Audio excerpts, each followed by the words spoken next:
সঠিকভাবে আমরা ট্যাক্স যেটা মানে জমা দিই সেটি সঠিকভাবে রিফান্ড আমরা পাচ্ছি কি না, এই বিষয়টি আমরা কিভাবে বুঝবো? আপনাদের বাড়ির দাম একটু বেশি, এই ক্ষেত্রে আপনাদের ডিপ্রিসিয়েশন এক্সপেন্সের জন্য বাড়ি থেকে রেন্টাল ইনকাম আসলেও অনেক সময় লস আসে, রাইট? ওই লসটা আপনার ইনকাম অফসেট করবে এবং আপনার রিফান্ডটাও বাড়াবে। একজন যখন head of house hold file করেন এবং উনার যদি এখন একজন মাইনর থাকে, রাইট? মাইনর মানে একজন যদি কেউ 17 বছরের নিচে থাকে, অবভিয়াসলি উনি ইআইসি ক্রেডিট পাবে। যারা লেটে ট্যাক্স ফাইল করেন, ইউজুয়ালি আপনাদের ট্যাক্স রিটার্নটা একটু কমপ্লিকেটেড থাকে, প্লাস অনেকে রিফান্ড পান না বলে ওরা একটু ওয়েট করেন। আমরা তো ট্যাক্স ফাইল করে থাকি, রিটার্ন জমা দিয়ে থাকি, সঠিকভাবে আমরা ট্যাক্স যেটা মানে জমা দিই সেটি সঠিকভাবে রিফান্ড আমরা পাচ্ছি কি না, এই বিষয়টি আমরা কিভাবে বুঝবো?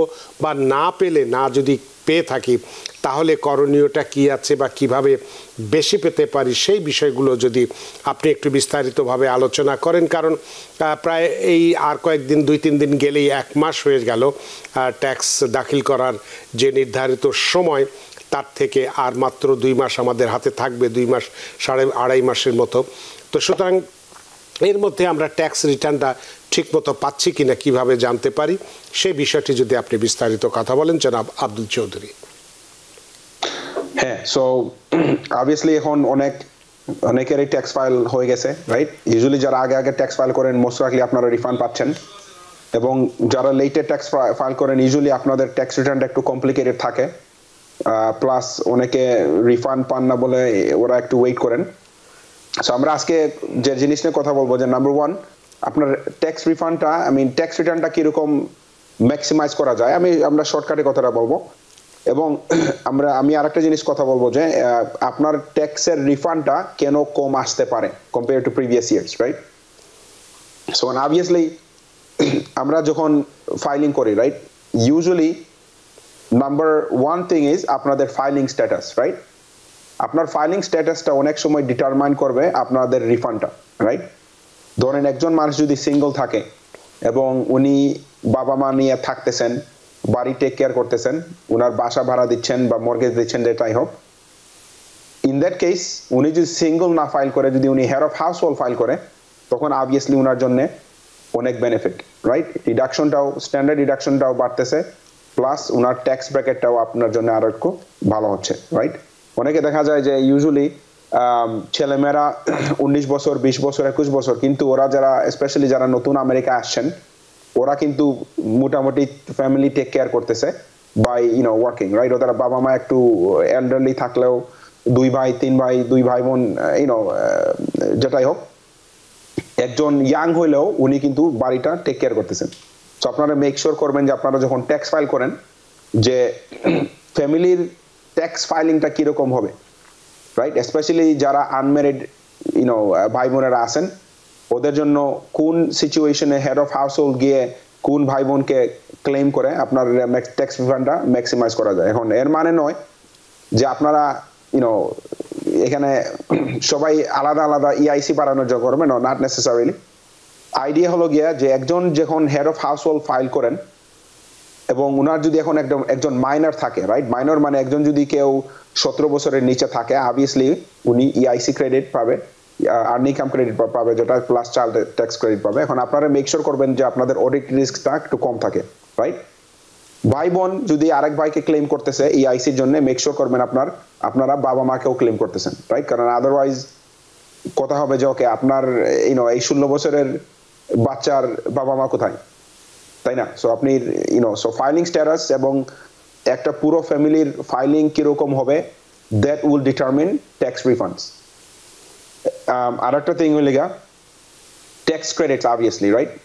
অনেক ধরনের ট্যাক্স ক্রেডিট আছে, আমরা সবাই তো আর্নিং ইনকাম ক্রেডিট জানেন, right? There is solar credit আছে, যারা সোলার লাগাইছেন, ইভি ক্রেডিট আছে, ইলেকট্রিক ভেহিকল ক্রেডিট আছে, বাট ওইটা পাওয়ার স্কোপটা একটু difficult, right? Usually mid size family মানে আর কি মিডল ক্লাস ফ্যামিলি মোটামুটি এটা পায়, কারণ এটার একটা ইনকাম থ্রেশহোল্ড আছে, প্লাস এটা নন রিফান্ডেবল ক্রেডিট, তাই না? ইভি ক্রেডিটটা থাকার কথা 7,500 টাকা, কিন্তু যদি ইনকাম বেশি কম থাকে ট্যাক্স নাই, ক্রেডিট পাবেন না। ইনকাম যদি আবার বেশি থাকে তাইলেও ট্যাক্স ক্রেডিট পাবেন না, রাইট? সো যারা যাদের ফ্যামিলি মেরিট ফাইলিং জয়েন্ট, আপনারা if your income is up to $300,000 আপনারা ইবি ক্রেডিটটা পাচ্ছেন। অ্যানাদার থিং ইজ অনেকের বাড়ি আছে, রাইট? বাড়ি থেকে রেন্টালও পাচ্ছেন, কিন্তু আপনারা বাড়িটা ট্যাক্স ফাইলে কোনো কারণে দেখাচ্ছেন না, I don't know why, but আপনারা যদি বাড়িটা ট্যাক্স ফাইলে দেখান, ইন মোস্ট কেসেস স্পেশালি যারা বাড়ি আছে হাই ভ্যালিউ এরিয়াতে, right, new York city, California, যেটাই হোক, আপনাদের বাড়ির দাম একটু বেশি, এই ক্ষেত্রে আপনাদের ডিপ্রিসিয়েশন এক্সপেন্সের জন্য বাড়ি থেকে রেন্টাল ইনকাম আসলেও অনেক সময় লস আসে, রাইট? ওই লসটা আপনার ইনকাম অফসেট করবে এবং আপনার রিফান্ডটাও বাড়াবে। লাস্টলি আপনাদের ট্যাক্স স্ট্রাকচার, স্পেশালি যারা বিজনেস ওনার আছেন, আপনারা যদি এস কর্পোরেশন হয়ে থাকেন অথবা এলএলসি হয়ে থাকেন, ইন মোস্ট কেসেস আপনারা পয়সা সেভ করতে পারবেন, বাট আপনাদের বোঝা লাগবে যে কোন স্ট্রাকচারটা আপনার জন্য ভালো হবে, রাইট? আমরা এস কর্পোরেশন এলএলসি নিয়ে আমরা সবসময় আগেও কথা বলছি, বাট আমি যেটা রিমাইন্ডার দিব আপনাদেরকে যে অলদো এই এখন বিগিনিং অফ দ্য ইয়ার, এখন কিন্তু হইলে গিয়ে time to create an LLC or an S corp, যদি আপনাদের কোনো এখনো বিজনেসের স্ট্রাকচার না থাকে, যেহেতু এটা বছরের প্রথম দিকে, অথবা আপনাদের যদি অলরেডি একটা কর্পোরেশন আছে, মার্চের 15 তারিখের মধ্যে আপনারা এই সি কর্পোরেশনটাকে আপনারা এস কর্পোরেশন বানাইতে পারেন to have tax savings for future ইয়ার।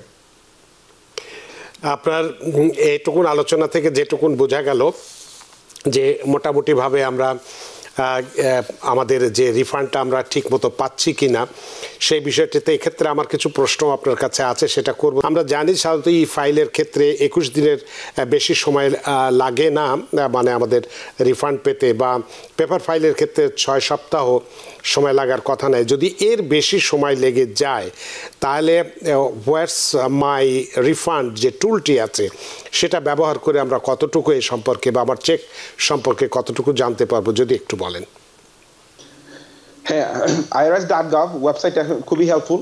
আপনারা ইজিলি ট্যাক্স ফাইল করার পরে আপনারা যখন কয়েকদিন যদি কোনো কারণে আপনার রিফান্ড আসতেছে না, আপনি ওয়েবসাইটে গিয়ে যদি দেখেন, তখন ওরা বলবে আপনার রিফান্ডের স্ট্যাটাসটা কি। অনেক সময় আসলে মানুষ অলরেডি রিফান্ড পেয়ে গেছে, আপনারা জানেন না যে আপনার ব্যাংকে ডিপোজিট হয়ে গেছে, বা ওরা বলবে এক্স্যাক্টলি কোন দিনে ডিপোজিটটা গেছে। এবং কোনো কারণে যদি দেখেন আপনার রিফান্ড আসতেছে না, রাইট, স্টিল ওরা বলবে যে আপনার ট্যাক্স রিটার্নটা প্রসেস হয়েছে এবং it's taking more than usual time. Okay, usually কখন মোর দেন ইউজুয়াল টাইম লাগে? যাদের আর্ন ইনকাম ক্রেডিট থাকে মাঝে মধ্যে যদি কোনো কারণে অডিটের জন্য পরে ওরা সময় লাগে। অলসো যাদের হোম কেয়ার এক্সক্লুশন থাকে, আপনাদের অনেক সময় আইআরএস আপনাদের ট্যাক্স ফাইলটা রিফান্ডটা হোল্ড করে রাখতে পারে, রাইট? সো এটা নিয়ে ঘাবড়ানোর কারণ নাই। জাস্ট মেইন থিং ইজ আপনার মেক শিওর করা লাগবে যে আপনার ট্যাক্স রিটার্নটা আসলেই ওরা পাইছে। সো ইফ ইউ সি, যদি কোনো কারণে দেখেন irs.gov গিয়ে যদি আপনার রিফান্ডের স্ট্যাটাস নাই, কোনো কিছুই লেখা নাই, then you should call your accountant to make sure এটা আপনার ঠিকমতো ট্যাক্স ফাইল হয়েছে এবং রিজেক্টেড হয় নাই। নিউ ইয়র্ক থেকে সম্প্রচারিত TVN 24 টেলিভিশন, বিশ্বজুড়ে বাঙালির কণ্ঠস্বর।